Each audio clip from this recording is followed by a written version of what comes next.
Hello boys and girls, welcome back. Today I want to illustrate main ideas in the Budapest Gambit. This video is aimed at my beginners and intermediate chess students. And I'll just leave the video for you guys to coming back and refreshing the main lines if you decide to play this with black against white as a surprise weapon. They might not expect it, so give it some attention, explore these lines, practice them yourselves, and see what your experience is. And maybe those advanced of you, maybe this video will be,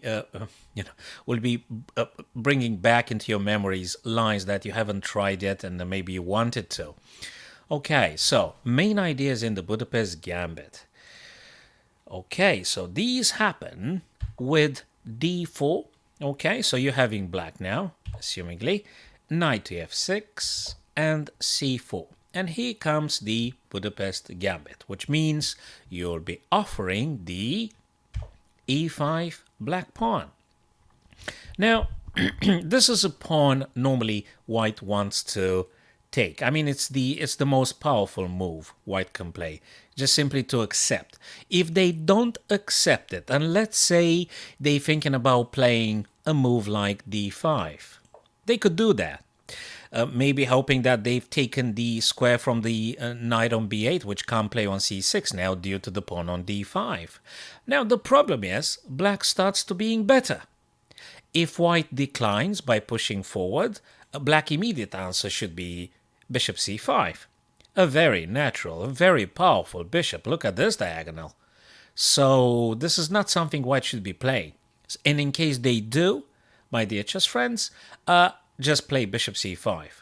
And if there's something happening like a3, you go with a5.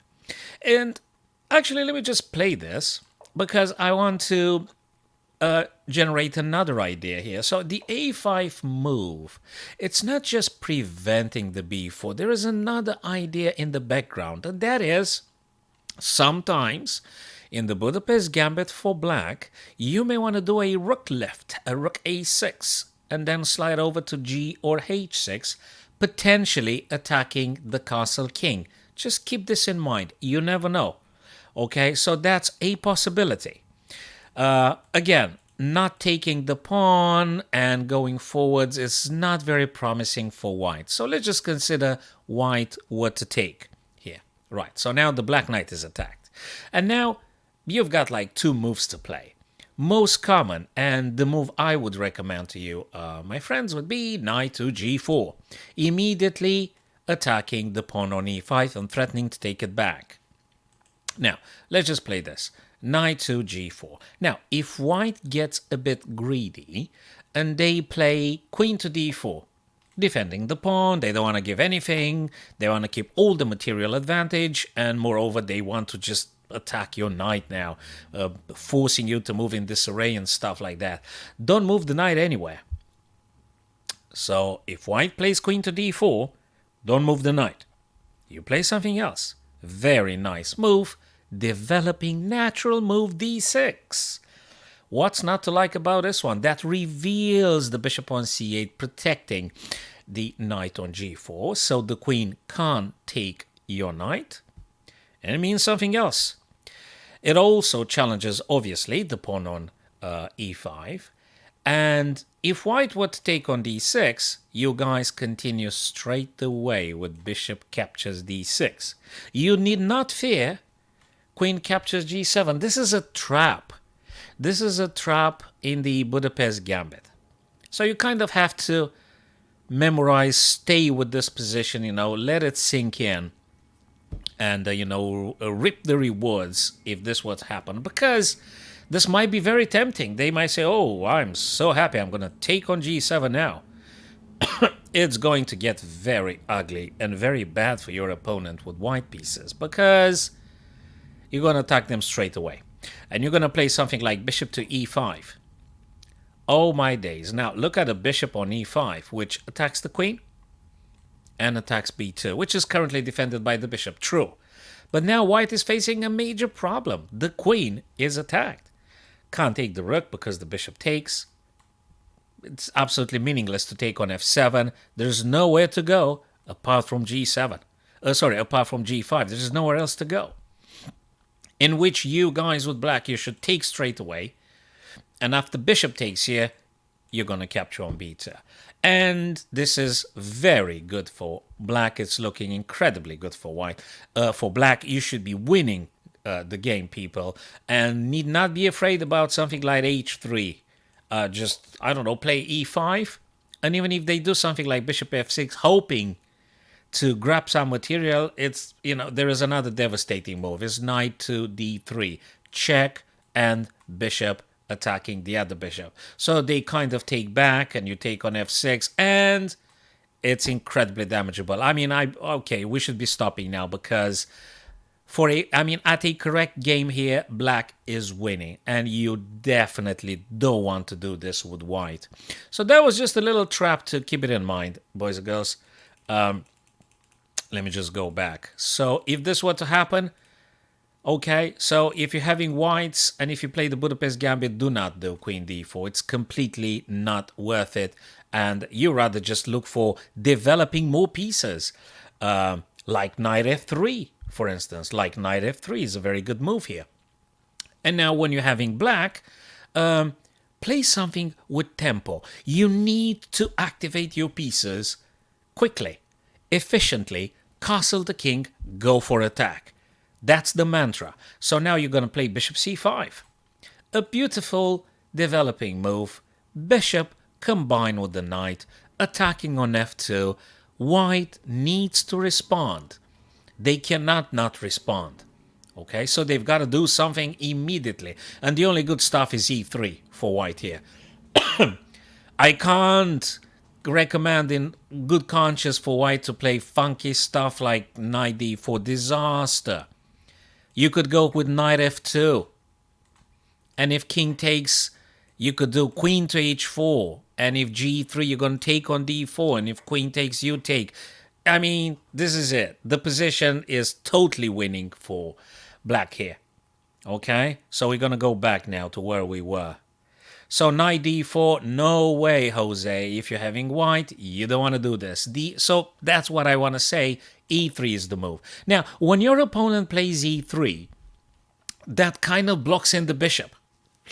The bishop on c1 is not a happy bishop because they want it to be on f4. There is a possibility also in the Budapest Gambit for white to play bishop f4 after knight g4. But we're going to look at this one later. So e3, right? Which, yeah, it does block the bishop. To which, guys, now you may reply in a various very good and positive ways. You might be playing knight c6. You might be playing castle on the king side. And these are very good stuff. Okay? So knight c6. They could do a3 a little bit.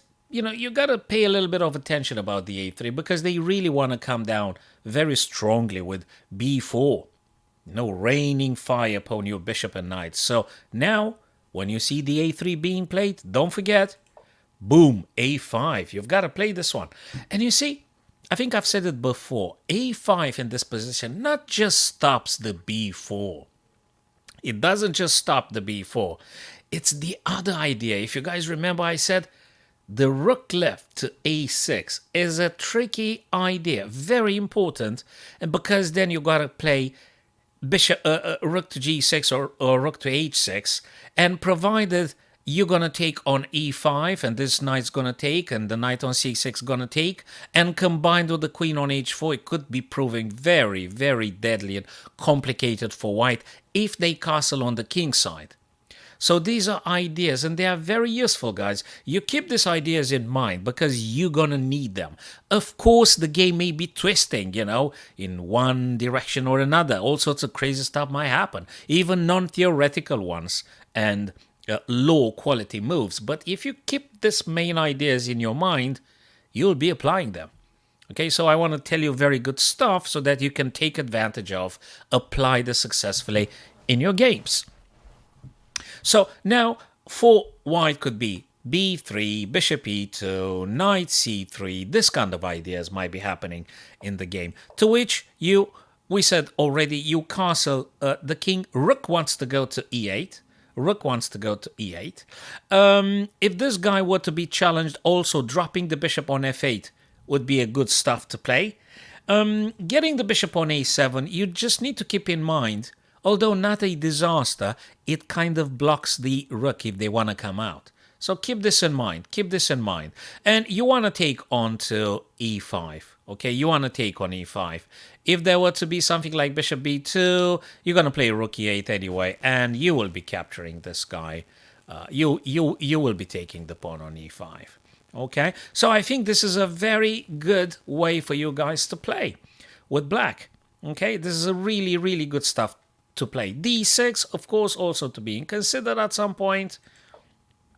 Let me just go back and see if I missed another idea. Oh yeah, absolutely, totally, guys, totally.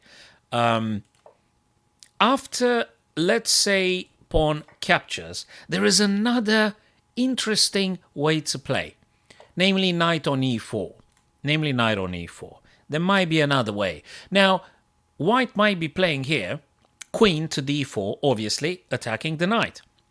There's no reason to despair, thinking now, oh, God, where do I get that knight? Where do I get it on c5? Then they're going to attack me. Then where do I go? Then what's going to happen?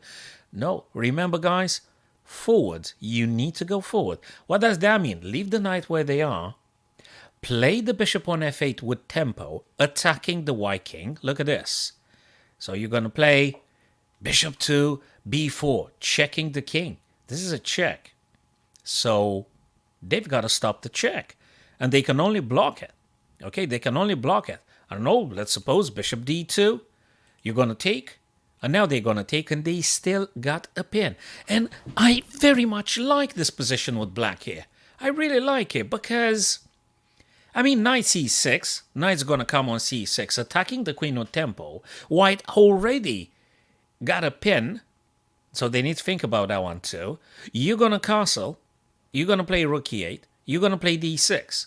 If there's something, I don't know, like a3, obviously you're probably going to have to take on d2.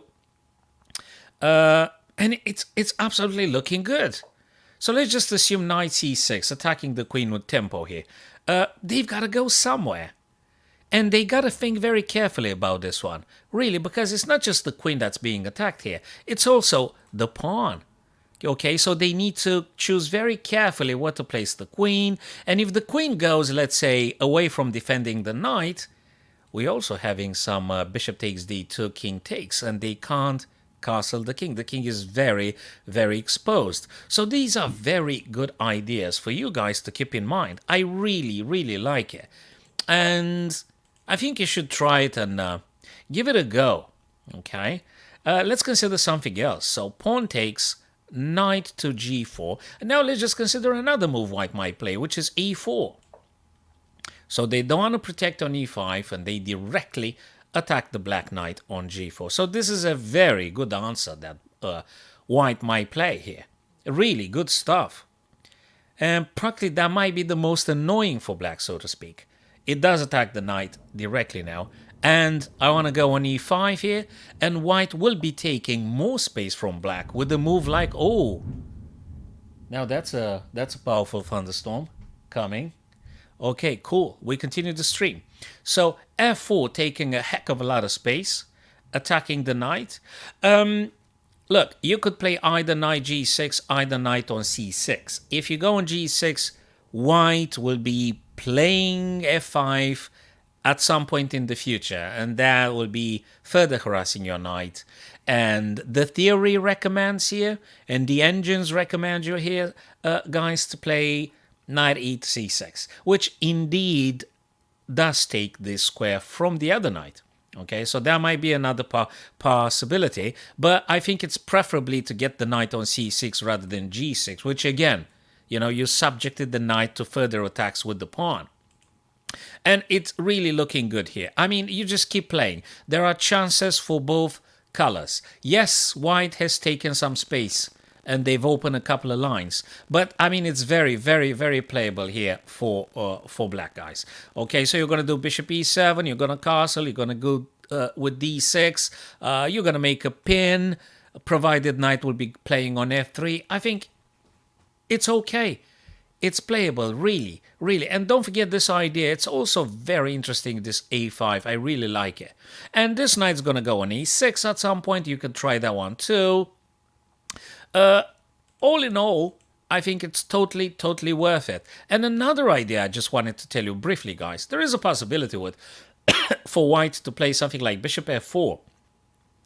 And there is a very powerful move I want to recommend you now. It's risky. Okay, like any gambit, these are risky lines, but could be incredibly promising, especially if you have this ABC and then you watch more games into these lines. You might be getting to a comfortable level of mastering these lines. Now, you could either go with something like bishop to b4, or you could go with something really, really, really courageous like g5. So this is one of those moves that I promise you white didn't expect. So white does not expect black to play g5 here. They don't. Okay? And very likely now this bishop wants to go on g3 because there is no point to get a bishop back. You've just played it on f4, now you get them back. It just doesn't make any sense. There is a very clear possibility for them to play this, to which you again continue. Knight to c6, a bishop on g7. You know, these are the ideas here. A d6 move can be played very well. And if there is any a3, you're going to go with a5. You know, just try these ideas. It looks really, really exciting. This pawn will be taken back. This pawn will be captured back due to the knight on c6 and bishop on g7 and queen on e7. So you're going to recapture this guy and you're going to play like this. I think it's truly, truly exciting, this Budapest Gambit. There are a lot of variations and sub-variations to variations, but mainly, guys, when white captures, you need to decide you want to go with the knight e4 branch or you want to go with the knight to g4, which I recommend you guys go with the knight g4. Remember, quick development, get the bishop out. Boom, attack. You know they need to defend, and the only good move for them is this. Okay, go with knight c6, go with castle the king, go with rook e8, and if a3, boom, go with a5. So that will be saving you a couple of good minutes, especially if you play official over the board games. That will be saving you a couple of minutes because you know the lines, and if the other guy doesn't know them or they haven't played them in a while, they might be spending more time thinking. So that's the good stuff about learning sidelines or some gambity lines.